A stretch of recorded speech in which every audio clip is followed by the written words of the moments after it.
Welcome to my channel. This video is going to be very interesting and helpful for you because you will find details about oysters, which are bivalve mollusk. As you are receiving a series of videos related to aquaculture, so it is more important for you to subscribe this channel to get new videos on time. So, press the bell icon below this video. Also comment and like and share this video with your fellows. After watching this video, you will be able to explain reasons of decline of oyster population, important culturable species of oyster, temperature and salinity tolerance, feeding behavior of oysters, their life cycle, culture system like bottom culture or off-bottom culture practices. You will also get answer of a question like what is spat? How spat can be collected from ocean, how oyster can be produced in hatchery, common basic practices in oyster culture.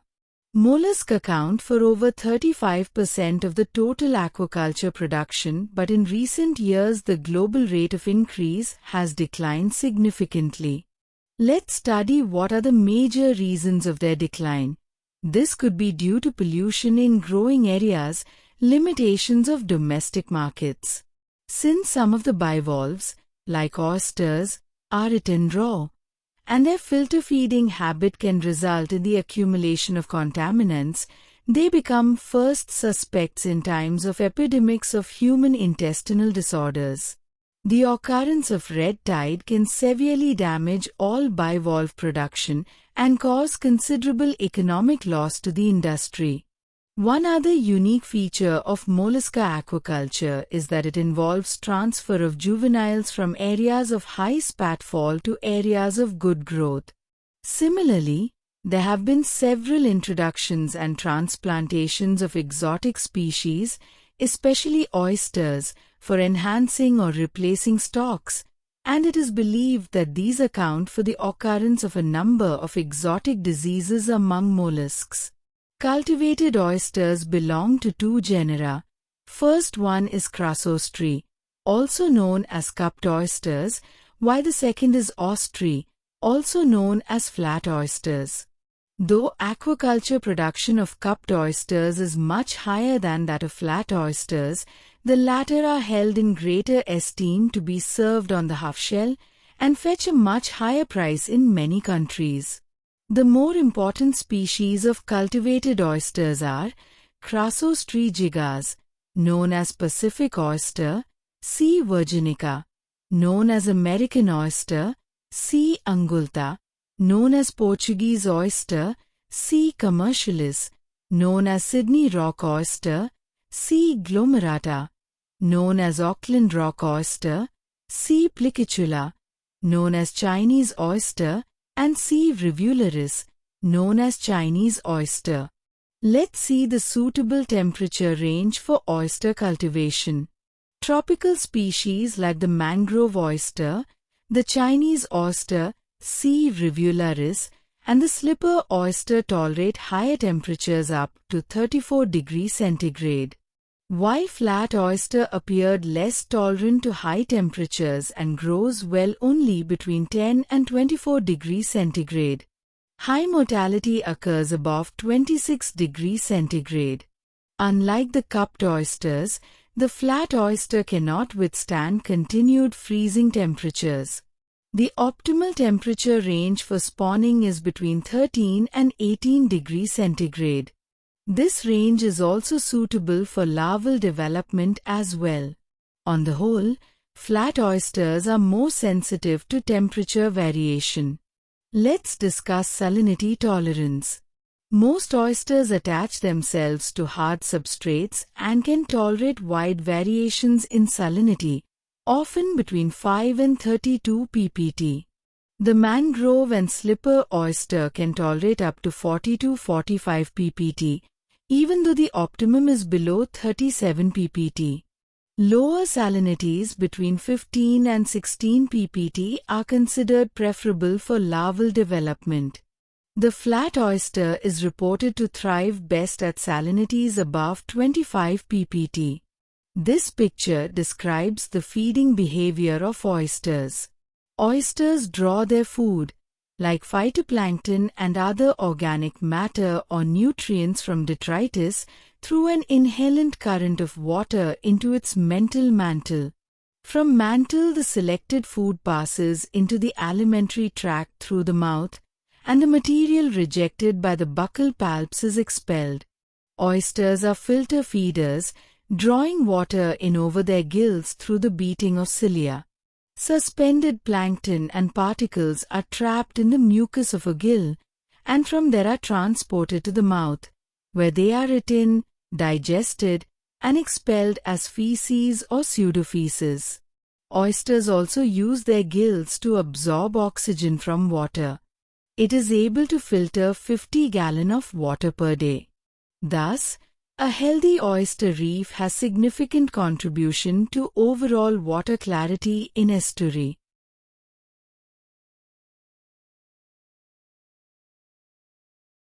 Let's discuss the way by which oysters reproduce. Basically, oysters are protanderous. They generally develop first as males and then may change to females. Change of sex may occur between spawning seasons, as in crassostry, or even within the same season, as in ostry species. Fertilization is external in crassostry. Male and female gametes are released in water, then fertilization occur externally. In ostry, fertilization is internal. Its female draws the sperm expelled by the male into the pallial cavity near the gills by the inhalent current,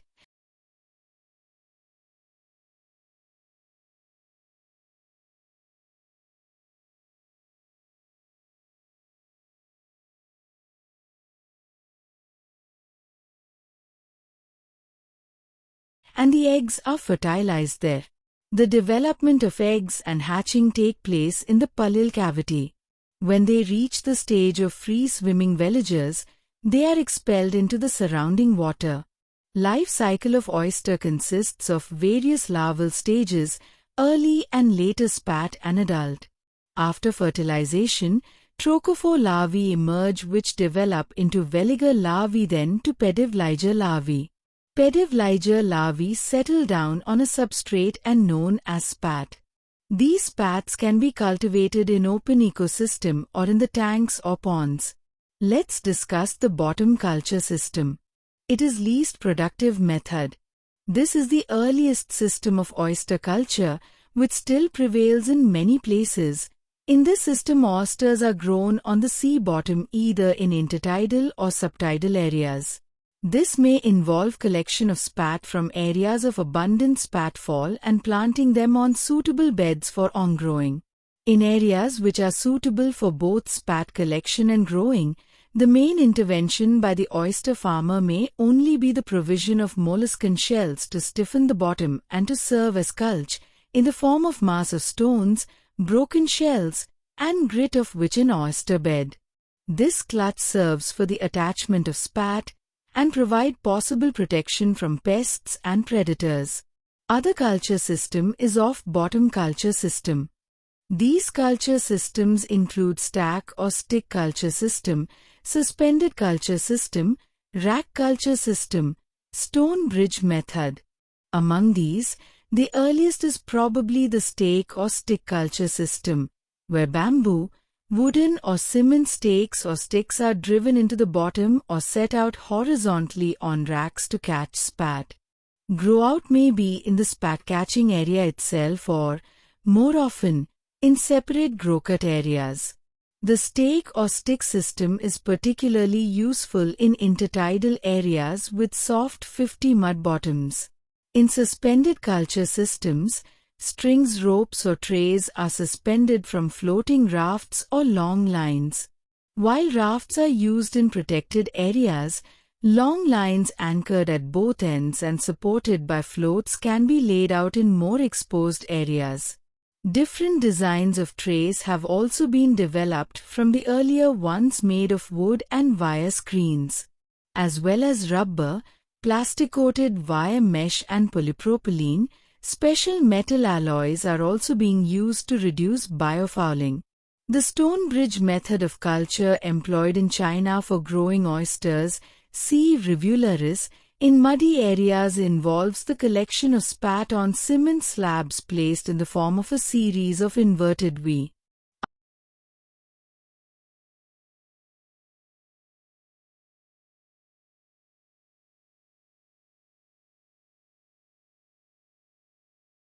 Other systems for oyster culture include use of other containers and substrates, use of raceway and pond culture, or use of recirculating systems. As stated earlier, most present-day production of oysters is from collected wild spat. The question is, what is spat? It is the settled larvae. Once oyster larvae attach to a surface, such as other oyster shells, they are known as spat. As generation after generation of spat grow into adult oysters, they form dense clusters known as oyster reefs or beds. Methods for hatchery production of seed oysters have been developed and are being practiced on a commercial scale by a small number of producers. Though the value of a need for hatchery-produced seed oysters are well recognized, it would appear that production costs have stood in the way of wider application of this technique.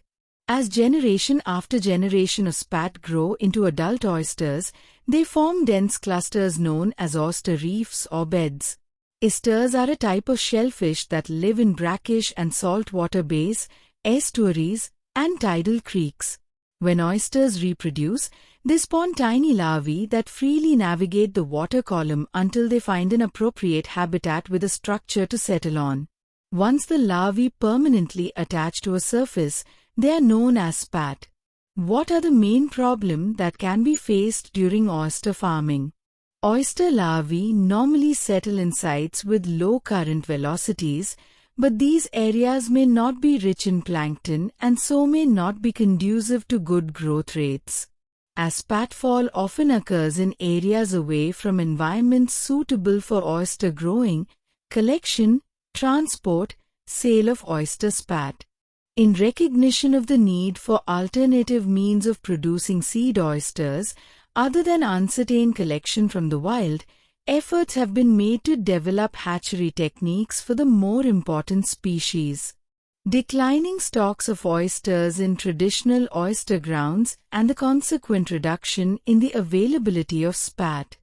This picture shows the general seed production procedure in the hatchery.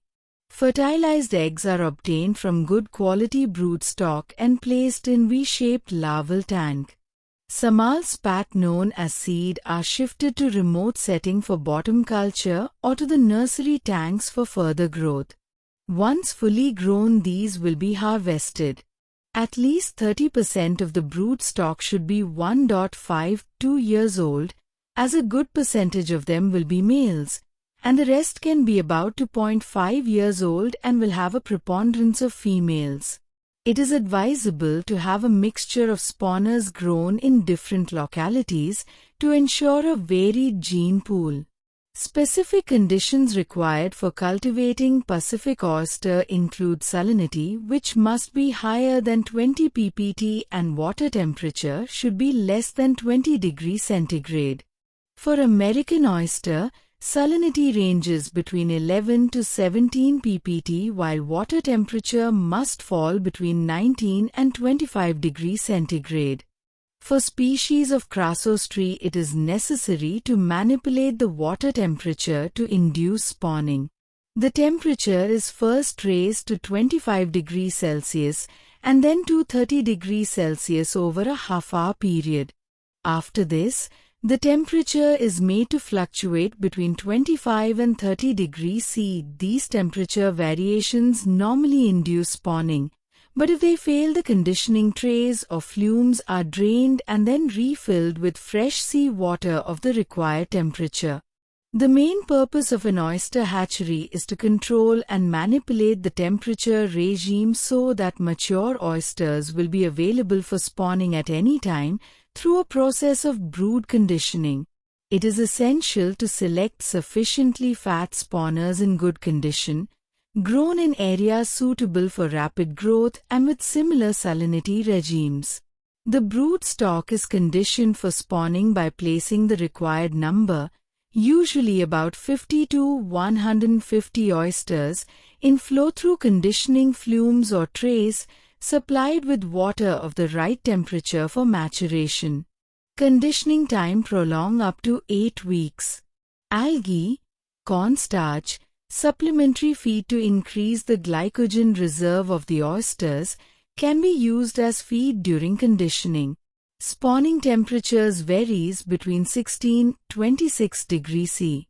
In almost all commercial oyster grow-out systems, the main techniques include planting spat in protected areas with suitable temperature conditions and high primary production, grading and replanting of spat, protection from predators and pests, fattening for the market.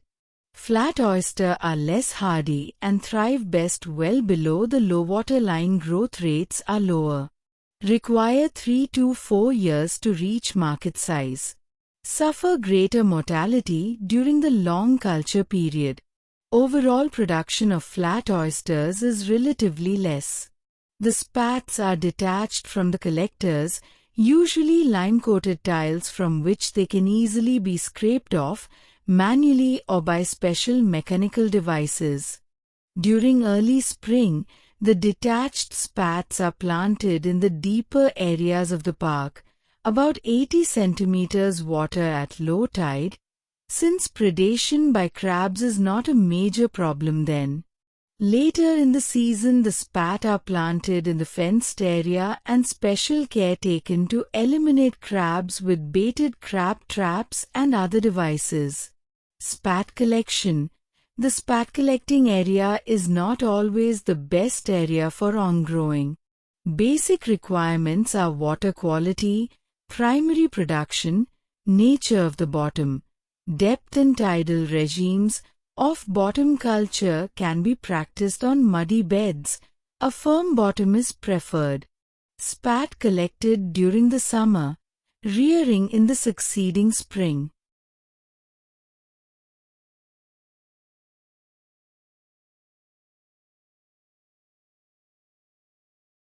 Thanks for watching. Like and share this video. Subscribe this channel to get more informative videos and to become part of a growing scientific community.